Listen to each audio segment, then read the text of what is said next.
Hi, Steve. Hi, Jim. You know how they say beauty is in the eye of the beholder? I've heard that. Yes. Well, I just hope folks don't try to psychoanalyze me today. You got problems, man.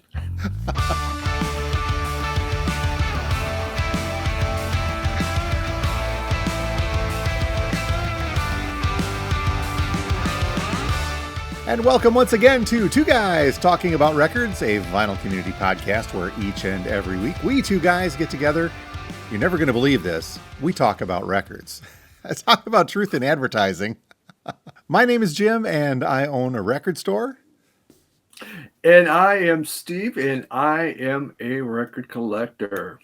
It's kind of that Extraordinary. downtime of year, isn't it, Steve? We're post record store day. We're pre big holidays. My business, the store is slowing down a little bit. Your business, the cabana boy, I'm sorry, pool cleaner, is picking up a That's little right. bit this time of year. Yeah, it is. Yep, you're slowing, and I'm a going. There's no Is doubt about it. Yes. does that mean your record collecting has slowed down, or just your record listening? Generally both, because though I did visit a record store yesterday, and I bought nothing. Oh, Brand A record store I've never been into, but it's just nothing. Jumped at me. There was no artwork on that wall that grabbed me and said, "You need to get this." what an incredible segue that is, because we're going to continue talking about album artwork.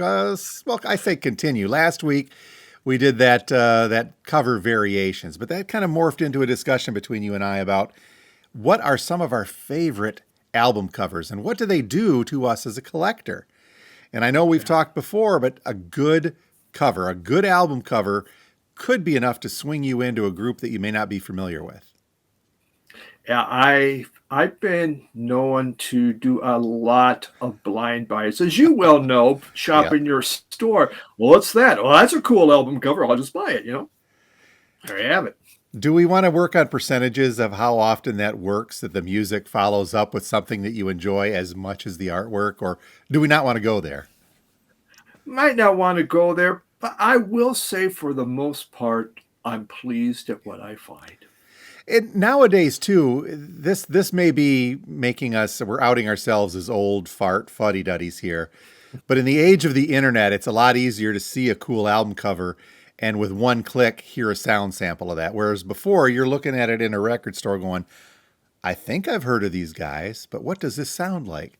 Nowadays I think it's a Yeah. lot easier. So It definitely is a lot easier. You go on there, you pop in, you got your phone, you're putting it up to your ear, trying to listen and see, okay, what's this one sound like? Yeah, definitely easier. does that make it more or less fun, or just a little more feasible for not picking up something just because it looks cool? Financially, I think it's better. As is the case. So we're going to get into that subject here in a little bit, talk about some of our favorite album covers, the ones that may have brought us in and we bought a record specifically for the cover, or we got because we know the band and because we just know it's going to be good music, but we really like the cover because it's a favorite band. I think that's a good way to approach this one. I think so. All right, Exactly. cool. But as always, we like to start off each and every episode with a quick trip down our most recent pickups. The collections are ever growing, and I'm running out of room again, and I've got a record store and I'm running out of room. But At least you have an easy way to. Okay, I got to loosen it up. It's a little. I'll just drop it in that bin. well, I also went out and bought a few more totes just because it keeps some stuff that I know I want to keep, but I don't necessarily listen to a lot, but I'd like to go to and have. So neither here Sure. nor there, but the collections are growing. And so let's take a look at some of the new ads. I've got a few today too, but how did you do this week? Mister, I went to a record store but didn't buy anything. Yeah, well, I did go to another one late last Oh, week or okay. very beginning, and I did find something. But I had this come in. This was a special order from the ever popular group Grinding Eyes. I know, Jim, you're going, what? Grinding Hmm. Eyes? You just put out another album or something? And this is Out of Focus, which kind of you could see by the album cover. This is kind of shoegaze. post-punk, a little apocalyptic sounding, heavy guitars going on, some drums, but also you have some synthesizer happening. Really good album. I truly enjoyed this. I don't know if it's their first album, second, or it could be. I'm not sure, but Grinding Eyes. Yeah, cool pickup. Cool pickup. Then, from Radio Wasteland, I visited through Yes, you talking to did. Jim, and yes, and we have the Jimmy Page and the Black Crows box set, which I did a review on Tuesday about this. It's 6 albums. This was very, very good. You know, when you go online, some people were complaining about the sound quality of drums and stuff like that. Then some people got extremely mad because they're complaining about the sound quality of drums, which is why I rarely read any of that stuff. I Yeah. just, we all have our own opinions. Personally, I love this. The Jimmy Page, they played Led Zeppelin songs, and that whole band, because it's a bigger band, just tears it up. Wow. And then they do some blues classics that are incredibly good. Really nice. Very And nice. that just came out about a month or so ago.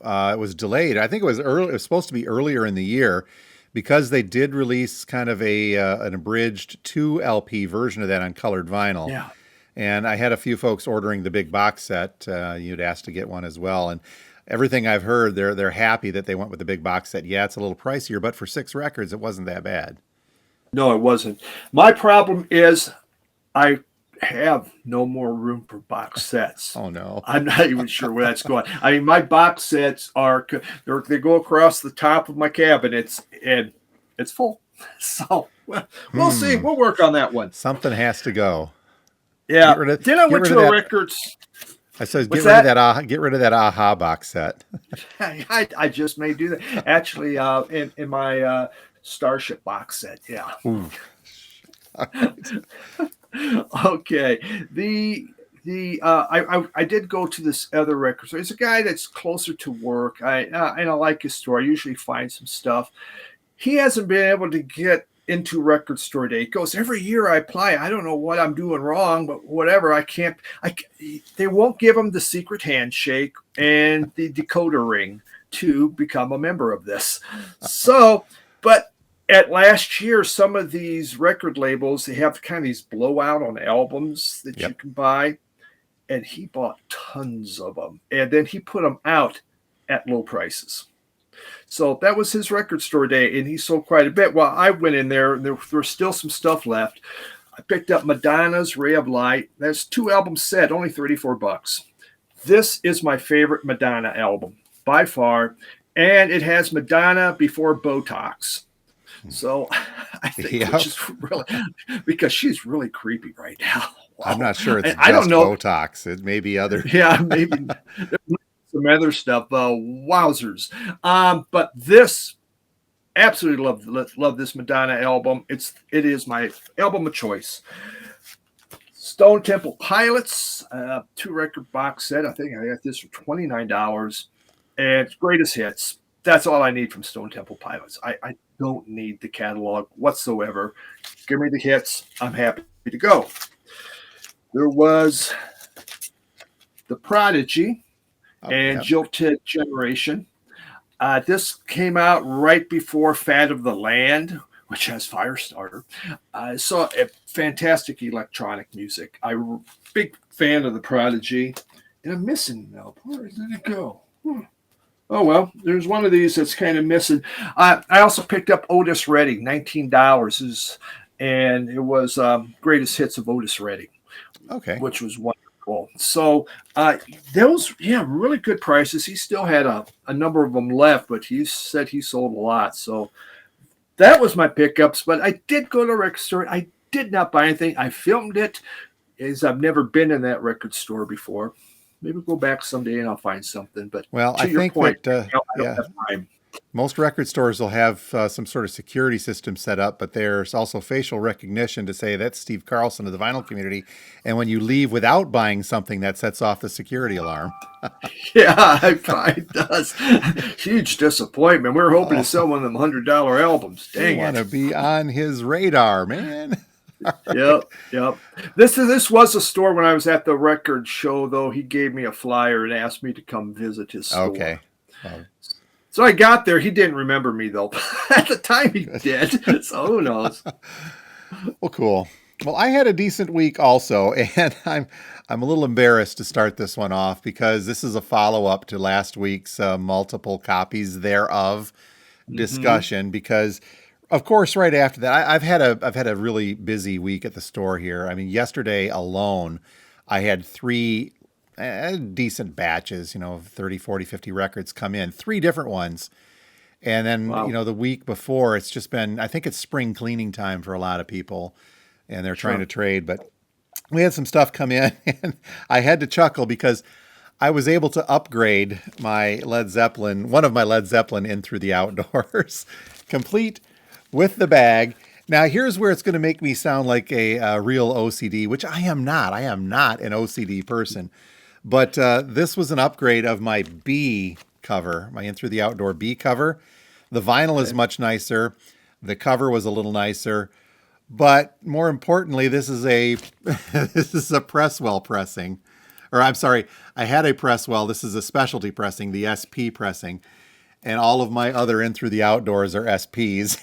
My B was a Presswell. So now I've got, I take that back. I think my F is a Monarch pressing, but I'm not going to let that bother me. I'm not going to Wow. let that bother me. Wow. Wow. Wow. So, Yeah, I'm glad you're not OCD. Wow. but it was a neat little upgrade, and I can put the other one with a bag out here at the store. Also, this was I guess, maybe a side grade or an upgrade. I picked up Kansas and Point of No Return, but I got, oops, and that's you. That's not me. Here I am here. Picked up a Half Speed Master version of this. I guess when it comes to Kansas albums, this is the one to have. There's a couple of other really good ones, and I'm going to show one here in a little while in our cover discussion. But the Half Speed Masters are cool. The only thing that, yes, you've got to announce it as a Half Speed Master. You got to put it on there to differentiate. But in some cases, I think that takes away from the cover art.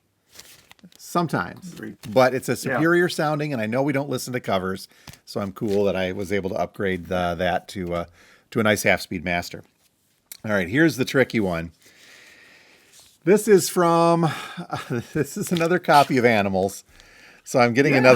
I'm adding another copy of Animals in here. But this is, and you can't tell because it is missing its OBI strip, but this is a 1977 Japanese pressing Mm. of Animals, and it sounds absolutely fantastic. It's in great shape to boot, and even cooler on the inside, you got the insert that comes up with a lot of the Japanese lyrics, and so to speak, on here. So that was actually kind of a very cool addition, and I thought long and hard about it, but I do have, I think as we talked about last week, I do have a Japanese Dark Side of the Moon, and this will do it for my Animals now. If I've got a good one to match that, a Japanese and my good US first pressing, I'll be a happy camper on that. So that was a cool Of addition. of course that will do it for now. Of Yes, course for it now. will, I Jim. say that, Until of next course. week. Brand new one in the collection, just released on this past Friday. Samantha Fish and her new album called Paper Doll. And yeah, this is her, I forget, I'm losing track of how many albums Samantha Fish has put out now. A great blues guitarist, hard blues rock guitarist. This one, I think, is a great throwback to her earlier stylings. The last album that she put out, it felt overproduced to me. There was, not that I mind the more poppy sounding blues guitar, but one of them had kind of a rap break and it just felt out of place. It was a good song, don't get me wrong. Faster was that one. But I just felt that it was not within. Now, maybe she's trying to grow as an artist, but this, I think, is a throwback to her earlier stylings of just good, gritty, hard rock and blues. Very reminiscent of some Yeah. Stevie Ray Vaughan type of blues, that faster, harder stuff, not as sparse. This is produced very well, but as I said, I think it's a throwback. Now, this one, very cool. They got the indie store exclusive version on the Clear Smoke vinyl. So if I look through there, it looks really neat. And then there were some versions of this that had autographed inserts. It was basically the cover with her autographing the insert, but I think that those were limited to like 500 or so for the country. But Okay. glad to see her back in form on this one. I've always enjoyed her music, and it's some great blues. And I think I should be able to find a sample of that one. Okay, finally, Steve, I had one. We're talking very late ad. After the store closed yesterday, Kim and I went down to Freeland, a little south of Midland here. They have a big thing every year called the Walleye Festival, Walleye Fest. Yeah. And part of that is just food trucks galore, and there's garage sales citywide. I mean, it's in Freeland is a tough town because there's essentially two crossroads to go through, and when they're jam packed like this, it's just a crazy time. But we went a little later in the day to hit the food trucks, and while we were down there, I thought, well, a friend of mine lives down there who's a record collector, known him for a few years, and he always has a garage sale. So we cruised past that on the way home. His garage sale was just kind of sort of wrapping up, and he had a few records that I picked up a couple for the store. But he asked me to come down and check out his record room. So I did, and he's moving some stuff out of there. And he's a very high-end 45 guy, but he also likes garage rock and the like. So I picked up a very rare Michigan album from the Sound Stations, and this is called Shout. This group is out of the Grand Rapids area, Kalamazoo, I believe. They're a little tough to find some information on, but this album is from 1966, and the Sound Stations are on Discogs, but no bio information. This is their only album. They've got a few singles out there. It is garage rock like you would not believe garage rock. Really pretty much in the stylings of, think of Question Mark and the Mysterians. That type of that mid to late 60s sound. And these guys, it was recorded at Phalanx Records in Portage, Michigan, a little west side over there. So I'm going to do a lot more research on this. I've listened to it, and it's some covers on here as well. They do Unchained Melody, Johnny Be Good, Shout, obviously with the title track on there. But it's just real cool. It's the old label, the Phalanx label. Very cool Michigan garage rock from 1966. And a little bit of a rarity, too. It's not tremendously expensive, but it's upwards into the triple digits on Discogs. Wow. Nice. So I'll learn some more about that, and I may go back and look for some more Michigan garage down there in the weeks to come. If he's looking to move some stuff, we'll see what happens.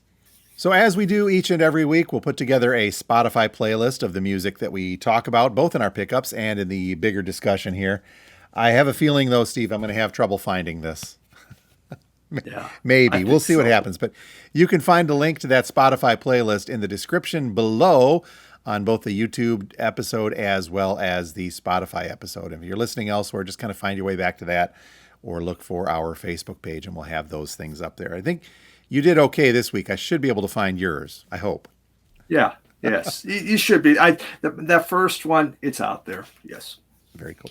Before we get into the album cover art discussion, though, Steve, you had mentioned before we recorded that a little bit of news item. I hadn't heard about this, but you said Vinyl Me Please. This has been rumored for a while with them trying to clear out and make sure that people knew that they should be using up their credits. But it's getting a little worse, you're saying? It is, and I still have like $30 in credits that are probably no good. What I heard, Chance always kind of keeps me up to date on what's happening on Find Me Please, because he knows I was heavily invested with a lot of money credits in there, which never used to be the case because they had so much good stuff, and then it just went to hell. But they're not answering their emails. People are asking for refunds or whatever. Nothing's happening with it. It's like it's gone dark.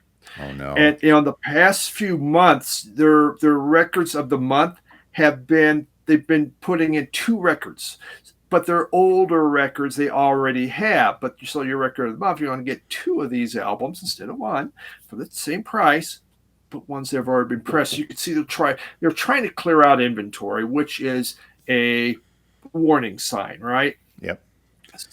So yeah, it sounds like maybe it's about over. My subscription ended this month funny, I haven't got my record of the month yet. Huh? How Hmm. about that one? Maybe you should send them an email, Steve, and see what happens. Well, let's just say I'm not going to be sitting out on the doorstep waiting for it to pop No. in. Okay. Oh, really So, sorry to hear that, but my yeah, it's just one of those things. It was a great. They really did some great stuff, but then just times change, and the changing times have made it harder for them financially. And when they went out to with that record producing, that record plant that one of the executives was making, unbeknownst to a bunch of other ones, is draining them money. So, wow. yeah, I think it's over. Well, definitely a story to keep an eye on, and if we hear something more, we'll update you folks down the line if that concerns you. And Steve, you're going to be like, I want my $30. That's right. Send me a record. Yeah, boy, oh boy. Yeah, That's it was at 500, so I really got that down. Yes, luckily you did because that'd be a lot to sit on otherwise. Well, Yeah, onward yeah. now to our subject at hand. That's very, let's see if I can segue with saying that's very inartful of VNP to do that way. Yes, Is that a good way yes. to put it? But last week we talked about multiple copies of an album and how you'd want to keep these based on country, based on cover variation, whatever the case may be. But that got us talking a little bit further about, it is the album artwork that is usually our first foray into an album. At least it Mhm. used to be absolutely. We would see the artwork on the shelf, and that would be the thing that would reel us in. In retail, what would you call that, Steve? If you put something real flashy on the shelf to get somebody's attention, I don't know. Would you call it a hook? I would, yeah, probably say that's a good hook to bring them in. Yeah, I mean the visual. We're visual beings first and Yeah, we are. foremost. We see something that is aesthetically pleasing to us, that's going to draw us in. And from that point, we can begin using our other senses, especially our ears, to listen in on these things. But so Yes. many records, I think, in our collections, I think, are, at least for you and me, I think, for you, I think, and me for sure, the visual artwork is what brings us to that table first to say, I think I'd like to learn a little bit more about that. And I go into this discussion realizing absolutely this is tremendously subjective. What I think is artistic is not something anyone else may or may not think is artistic. I can only put that out there and say I think this is cool, and you're up to your own opinion. I showed the Cramps earlier. This is my earliest example of an album that drew me in specifically because of the cover. And I don't really know what that says about me, but whatever the case, I was just out of high school. This would have been probably about 84 when I first saw this album on a record store shelf, and something about the cover just said, that looks really cool. I don't want to say Yeah. artistic necessarily, but that looks kind of cool and I'm interested. And then, of course, I listened to it after the fact. No internet back then. And I thought the music was cool at the same time. So, Bad Music for Bad People by the Cramps was one of the first earliest ones that I remember specifically getting because I thought the cover was cool. Other ones I knew were cool, but I was familiar with the bands. But this is quite possibly my first blind buy ever in my life. Okay. All right. Now, I find what I like to be not subjective. I just know I'm right.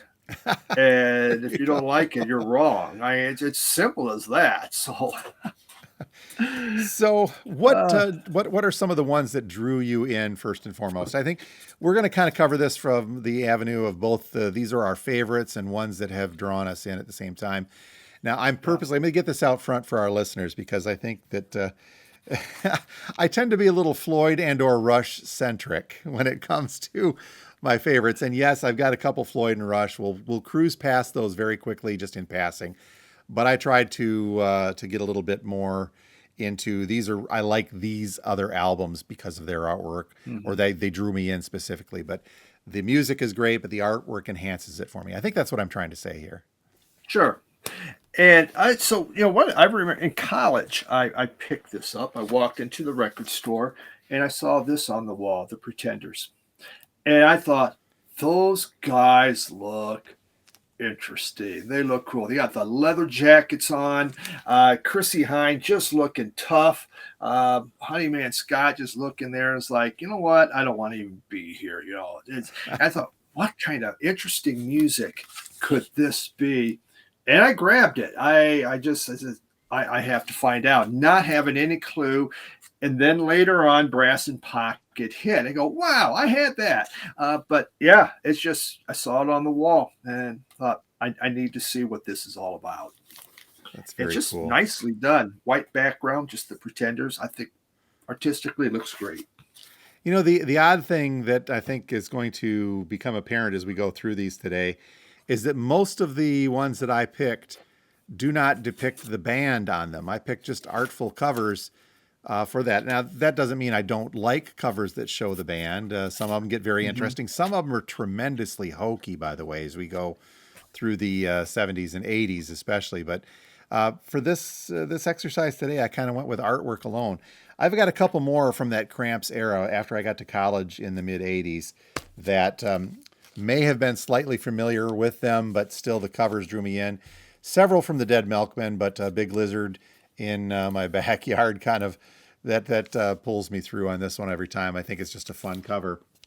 And this is not from the 80s. It was a Record Store Day reissue of a 12-inch, but definitely a lot from They Might Be Giants, especially their first album, which was always very cool. But I like this artwork, which recreated some artwork for the Don't Let's Start single. I forget when this came out. This was 2019 Record Store Day. So earlier stuff from TMBG and the Dead Milkmen also topped my list of fun stuff. I was seeing this Rammstein and go, holy cow, what is that about? Oh my God. And I'm just, that is super weird. It sounds like something that might scare the hell out of me or I'm just not going to like, but I better buy it and find out. And I became a Rammstein fan. Based on that cover. I based on that cover, I bought it. There's variations. They switch, I guess, different pictures that might be on the front of the band, and there's more on the inserts of them. So, yeah, I became a band of the fan, but and so it's very artistic, obviously. So it looks very scary, but great group. That could be one of them that you should probably seek out the other cover variations. No. No, Jim. Okay, just making sure. Too expensive. Let me go through a couple of other early ones here that I picked out just for the artwork alone. And I think that this is the kind of exercise that could be somewhat telling for me. When I say art, let's just go with the band Art. And this is hold on, let me find this here. Yeah, this is the band. Their name is Art. I had to stop and think about that for a second. Supernatural Fairy Tales from 1967. So very cool psych rock in the vein of Floyd. Just a very cool album. I think I'm Going Weird, one of the cool cuts on there. But even this style of artwork carries through. Here's Billy String's Home from a couple of years ago. That kind of mimics that. I think that this is kind of a recurring theme to me. Maybe I like this more abstract artwork when it comes to covers that don't necessarily feature the band members on them. But I think that is also a cool one to get into as well. Those two, I think, are exemplary when it comes to just a certain style of abstract covers. Sure. That was a blind buy. Screaming Blue Messiahs. I went in and there's a bald guy on the cover with a guitar. I just thought, wow, that looks really awesome. And I like the name, the Screaming Blue Messiahs, Gunshy, the way it was. And I just got to buy that. I have to see what that is. And again, it became a band I absolutely adore. One of my all-time favorite bands, bought because there's a bald guy on the guitar looking like he's angry. And so, yeah, that was great. Yeah. Gun Shy is a fun one. And then you got to get past there. I Want to Be a Flintstone for whatever reason when they did that one. Which is the next one. Yeah. Bikini Kill. Or not Bikini Red. Yep. This is a recent blind buy, Red Sky. And it was one of those pirate labels. I had no idea what it was. It just has a hot rod on the cover. I asked the guy at the counter, any idea? He goes, I have no idea what it is. So I bought it. It's okay. It's okay. Okay. One of those that It was marginal. yeah, but it was cool. It had that cool car on the front. So yeah, I had to get that. I really yep. That's why I bought it. Only reason why it had a cool car, which I do buy a lot of other ones because they have cool cars on the front. Can I So hold up my yeah, Sturgill see, Simpson Sound and Fury? all right, That cool is car. that's along that line too. The Sound and Fury. This is, Sturgill obviously more modern bluegrass and or country, but this is a rock album, straightforward. But yeah, it's got a very cool car on the front and back. And I didn't hold up the other Billy Strings. We've been a little heavy on that one with his newest one, but still the same Yeah, thing with those cool cars on the cover. it Very is. cool. I love old cars. Uh, this it's another picture of the group, the Michelle Elephant gun, and I mean it's just that black background and these guys with a white tie with dark hair. I just thought artistically this looks fantastic. It just grabbed my attention when I saw this thing, and I originally had to buy it on CD, but since then I've got the album. But they're out of Japan and they just look so freaking cool. This is just great hard rock. I became a fan of this group due to this album, but I thought just the artwork was beautiful on this. What a cool portrait of the group. What was the name of that group again? The Michelle Gunn Elephant, the Michelle Gunn Elephant Gear Blues. Okay. Wow. All right. Had not heard of Yeah, that I band. know, kind of a weird, isn't it? What you got next? I just had two other ones. Lime spiders. I bought that to talk about psych, right? Out Yeah. of Australia. The cave comes alive. I just wow. That was one of those mind blowing ones you see up there and go, that is awesome looking. And it is an awesome album. I didn't like their next ones as much, but this one was great. Before And you my go, last before you one, go much further, before yeah, you put that next one, I've got one. Just it's a great follow up to the Lime Spiders, actually, and that's the King Gizzard and the Lizard Wizard, and their teenage gizzard. This is that. It's a die cut cover. I still have it in the shrink, obviously, but it's a die cut cover that kind of falls away from the back, but still, just that real cool, spacey, psychedelic artwork that comes through on that album. And this was another one too. It looked really cool, and there's so much King Gizzard stuff out there that it's different enough from album to album, it seems like, but this one was very garage rock sounding, so I dug it. I dig it, still do. yeah, it is. Their artwork is always very Yep. interesting. Very interesting. My last blind buy, and I bought was Rip Rig Panic. It's called God. It just had a screaming monkey on the front that looked absolutely frightening. I have no idea what I was buying whatsoever. There was a note on here. Um, it says awesome. It says pop group, UK punk funk. No Okay. idea, but you got a screaming, angry monkey. Well, how could you just say no to that? So that's why I bought it. There we go. I love a blind buy. Does It's the not bad. music? It's pretty Okay, I was good. going to say the music holds up. Okay. Yeah, it does. So the blind buys are one thing. It's the artwork that leads us in, hopefully to make us enjoy the album and the music just as much. So it's a hit and miss sometimes, obviously, with that. But then Hmm. the other side of this is bands that but you still love the artwork.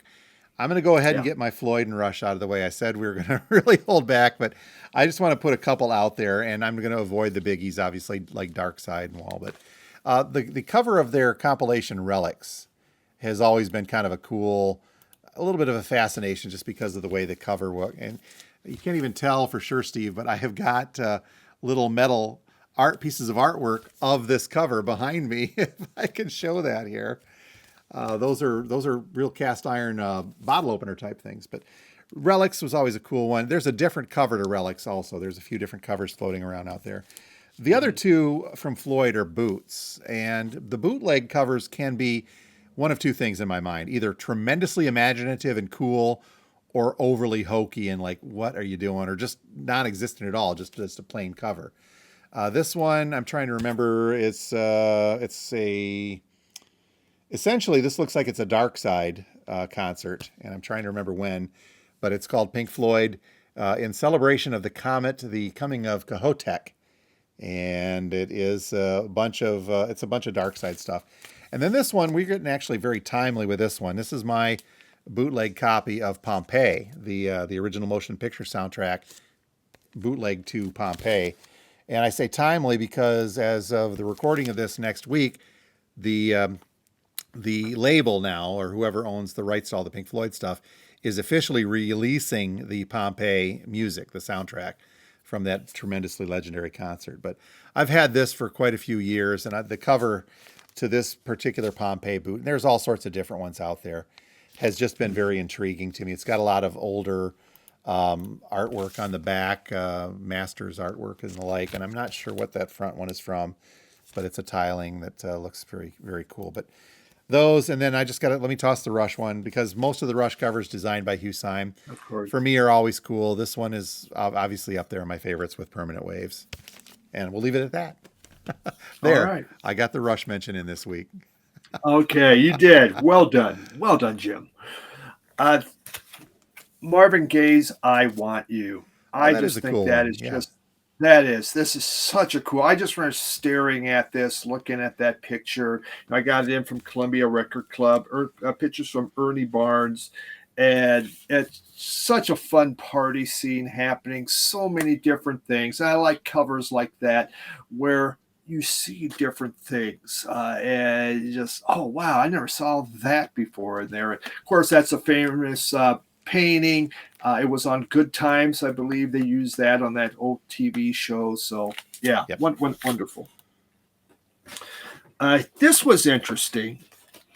The name of the group is Gel Soul, and it's called Horsehead Bookends. Okay, and you can see there's a lot of different things going on in here, from profanity on the cigarette covers.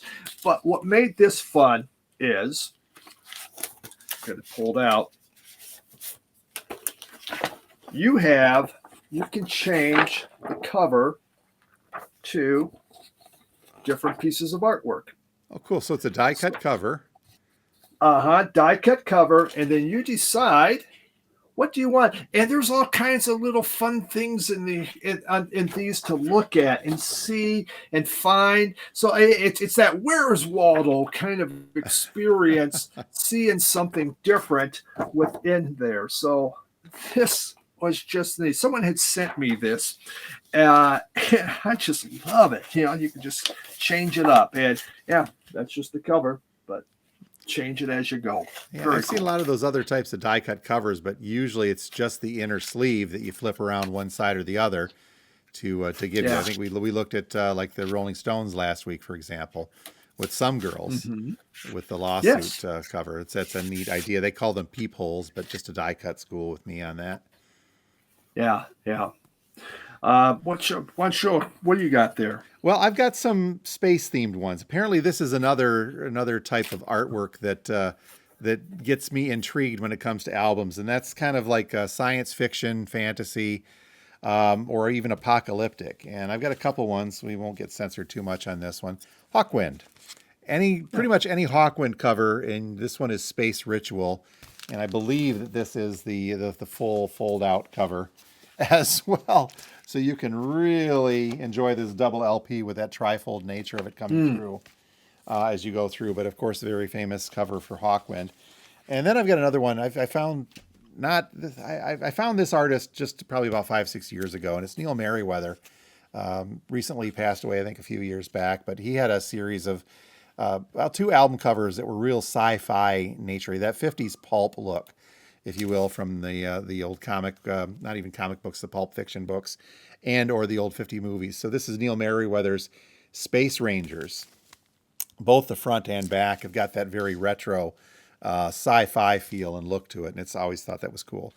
And then one, I get a lot of folks asking for this in the store when it comes through, when we see it. This is Wishbone Ash and their Argus album, just some good old, it's regular rock. And I think that the reason so many people dig this album, and that's going to be because I think the cover reminds them of Star Trek or Darth Vader, not Star Trek, Star Wars, Darth Vader and the like. I can't believe I said that. I am a fan of Star Wars, by the way. But yeah, it's even though it has nothing to do with it, it's just a dude in a helmet and a spear. I think this evokes a very science fiction-y feel and look to it. Sure. And then Yeah. finally, I've got one more post-apocalyptic. This I have had for years and years, and it's just because the cover intrigues me. The music is good. I'm just not, I don't go to Kansas a whole lot other than the bigger ones, but Kansas and the Monolith album. This has been a cover that has always been very kind of cool. Again, it shows the Native American wearing a space helmet with the horns on there, and inside the gatefold is obviously an apocalyptic scene, and you see that on the back as well.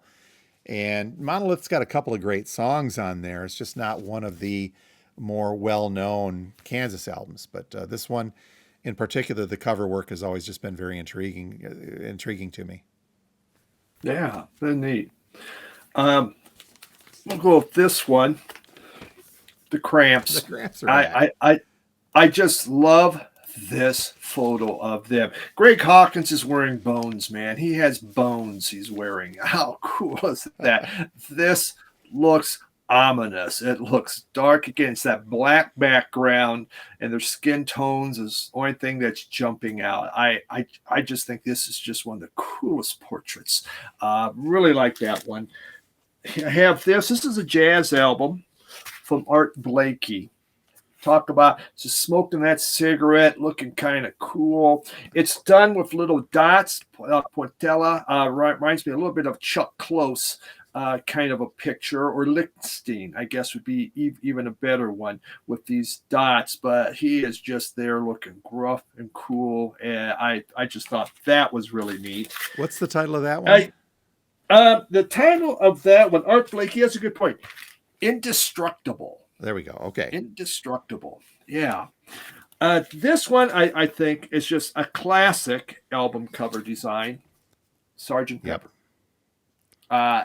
It's one of those, again, you sit there and you look and you're finding who's this and who's that. And you spend time just looking at this, seeing who's where. Where's the Beatles? Who else is in that thing? And fascinating album cover, I really like that. And I just had a couple other ones. Quick side note to that. I've seen other bands try to emulate that cover, especially with, and one in particular we had here in the store. And it's not until it's a real death metal band, and I don't remember the name of it, and I apologize for that, but they've recreated the cover from Sgt. Pepper's with all serial killers in the background of the band.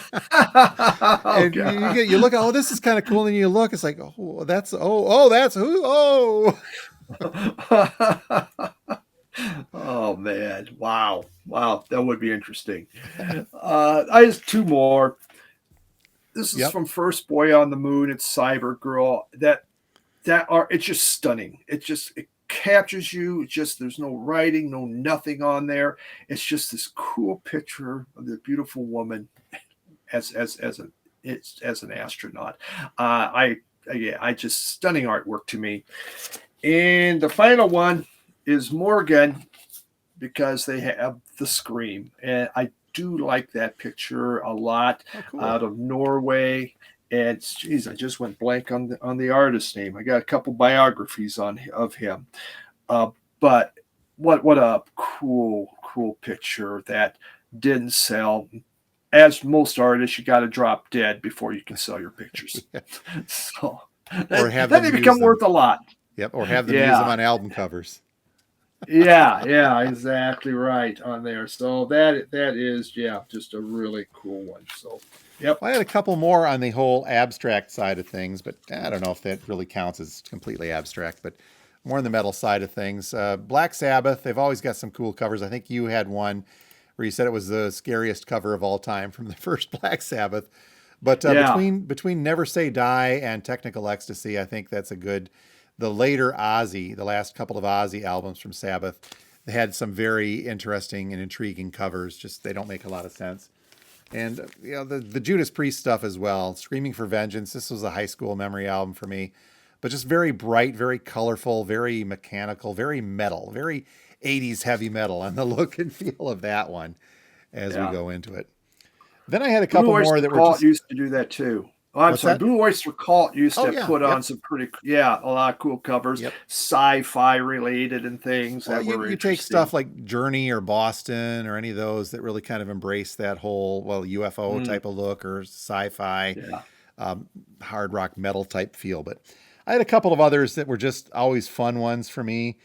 Even, even though they, I was familiar with the band before I brought them in, and that is the photo of the Shriners on the cover of the Dead Kennedys Frankenchrist. We won't get into the internal poster in that also, by the way. But just, you look at this and it's like, oh, wow, that's just some cool Shriners having fun in a parade in their little mini cars. And then you listen to it and you go, what the heck? The Call. The Call with Modern Romans was another fun one for me. This is just a great album. I was familiar with The Call, loved the song. Walls Came Down. When I saw the cover, it was like, okay, this makes more sense even with the song. That's just a cool cover. And then I picked this one up, not quite because I saw the cover, but because I was looking for a cover version. I was Mm. looking around online a while ago and I found this band called The Thought, and they did a cover of the Byrds' 8 Miles High on here. So I heard the music first, and I had been kind of on this kick looking for different cover versions of multiple songs. I've got a cover of that by the Index as well, the Michigan band, and I found this one, so that got me looking for the album that the cover was on, and this is just the self-titled The Thought.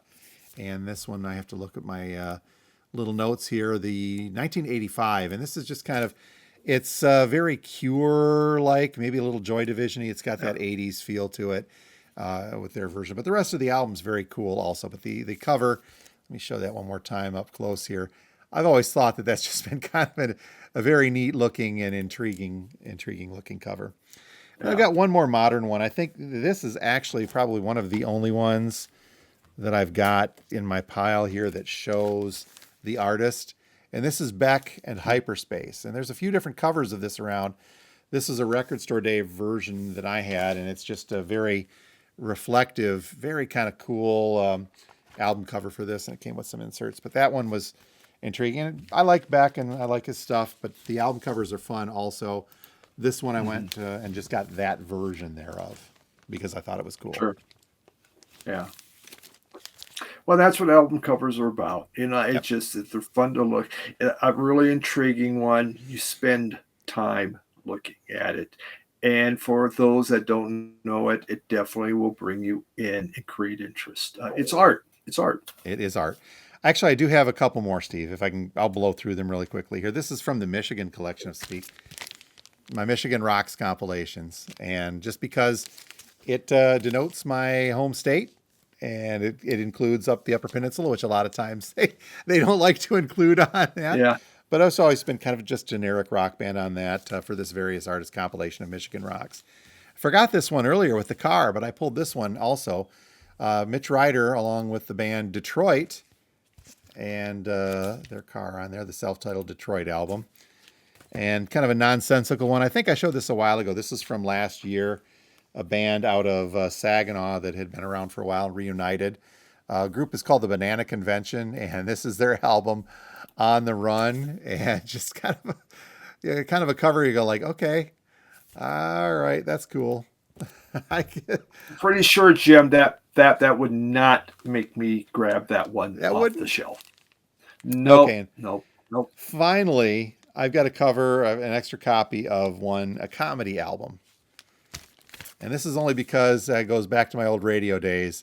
This is Nick Danger and the Case of the Missing Shoe by the Firesign Theater. And this is just because I used the air name Nick Danger for so long on the radio. I'm going to move my camera a little bit here.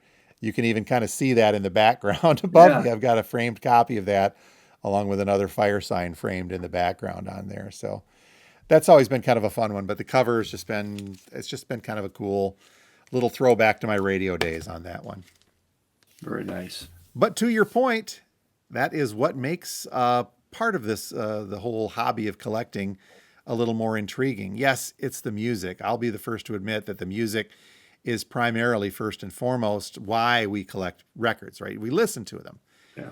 But the artwork, a lot of times, is what leads us to that music. And if you get that You perfect know, marriage of music and cover, I think it's a great album.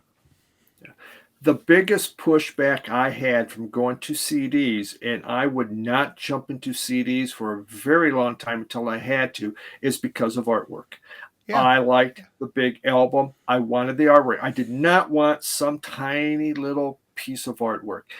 And so I just wouldn't buy CDs. I wouldn't buy a CD player until finally Columbia House stopped giving me records, and I moved, and there were no record stores. It's just CDs. Yeah, and that's part of the reason also why I never fully embraced CDs. And I think we've talked before about how I have never owned a component CD player for my stereo system. I've had them in my vehicles, yes.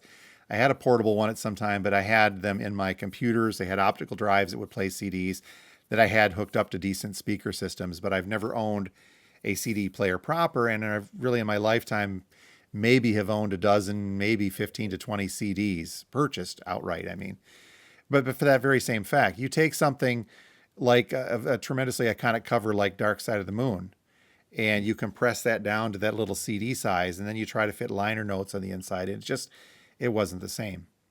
And Yeah, it couldn't be the absolutely. same. Yeah, you could Yeah. get that. Now, here's a little interesting side note too. When things started going digital, in the early days of Napster and LimeWire and the like, but even into the purchasing on iTunes, when you could get the in purchase downloads, if you will. But now even with streaming, my phone, I've graduated from iPods to phones where I still have a streaming service. Spotify is on there, but I still have a few thousand songs loaded onto this. And for the longest time, I'd run it through my laptop, and I'd have the iTunes or whatever they want to call it now, where you could go in and make sure that the artwork is there. And I spent a lot of time curating my downloaded collection of music to make sure that everything had the proper album artwork to go with it. Because Yeah. sometimes in those earlier days of downloads, you didn't get that. So I'd make Mhm. sure, okay, well, this one, okay, I've put this in here, but this is the album cover that this song goes with. So I'd curate that Yeah. very meticulously, only to find out now that when I Bluetooth this damn thing into my truck, that Apple, for whatever reason, ignores the artwork that I've spent countless Ah, hours making sure was associated with that song, with that album, to whatever the hell they think goes with it. So, and okay. sometimes it's just like some sort of a downloadable that reads a metadata somewhere that says, "Oh, this is the artwork for that song," when I know damn well, Apple, that it is not. Yeah. It's just infuriating to me. So, I got that little tiny screen in my truck that pops up the album cover when that's playing, which is comforting to me for some reason, only to look Yeah. down and see something completely and totally unrelated. Uh, Mhm. Case in point, I've got a couple songs from the soundtrack, "A Mighty Wind," the phony folk one from Yeah. McKean and Shearer and Christopher Guest, their Spinal Tap and folk music. And there's the couple of the artists in the movie are Mitch and Mickey, and I've got some Mitch and Mickey songs on my digital side. And whenever that comes up, it shows, instead of the picture of the album "A Mighty Wind" that I put in there, it shows a picture of Mitch Miller on my Oh, screen. no. That And would be terrible. it's just like, what was the point of me meticulously making sure this artwork was right if Apple's just going to override it with whatever the hell they think it is? So, Yeah. Oh, man. okay, that's Wow. my gripe. I'm off of my gripe machine now on that. Yeah. But I think that Wow. illustrates the point that the artwork is important to me, at least. I Mhm. wouldn't have spent the time on the digital side making sure that they matched the real album covers if I didn't think that that was important to associate that music with that album cover. Yeah. I agree. I find it's a comfort, and that's why I face albums out in my Yeah. so I can look at artwork of favorite albums. It's happiness. And that's cool too when we're looking at videos on your channel to see those swapping out from time to time based upon what your current mood of listening is, where Yeah. your current fascinations lie. And you've got some stuff that's very cool, so why not show it off? I mean, that's the Yeah. reason that you've got a 12 by 12 piece of artwork that you will frame up from time to time because it's cool. It is. Yes, So, very much so. all right, so what do you folks think? Do you have some favorite album covers that drew you in? Did you blind buy because of an album cover? Or is it just comforting to see this album cover with some music that you love to listen to regardless? And I'll sit and I'll look at album covers still, Steve. It's that 17-year-old in me still thinking that's cool. So It is. It is. It's just as you're listening, it's just that's what you gaze at and enjoy and absorb. very cool. Well, very curious to hear what you folks think. Is there some that we missed? Should we have talked more about Pink Floyd and their album covers? We could have done a whole episode on that, I think, but we tend to drift. We should be drifting away from that a little bit. Yes, we're working on it. I'm seeing somebody. We got Live at Pompeii coming. Yes, and the cover of that, I won't call it up now, but the cover of the commercial release of Live at Pompeii, it's all right. Yeah, okay. Given what they could have done, I look at this, I'm like, it's all right. So they better make up for it in the quality of the music on this thing. Sure. We'll find out in a week, Yeah. I guess, right? Exactly. All right. Well, that will do it for this week's episode of Two Guys Talking About Records, and in this case, record covers. Please feel free to connect with us on either the YouTube channel and the comment section thereof, or on the Spotify not Spotify, but the Spotify side of things. You can comment on that as well, and feel free to let us know what you guys think, as always. So we're heading into the early summer out there in Colorado yet? Just about warming up. It's gonna be low 80s today. So it's a warming up, and it's kind of nice. Got to head out and do some hiking today. There we go.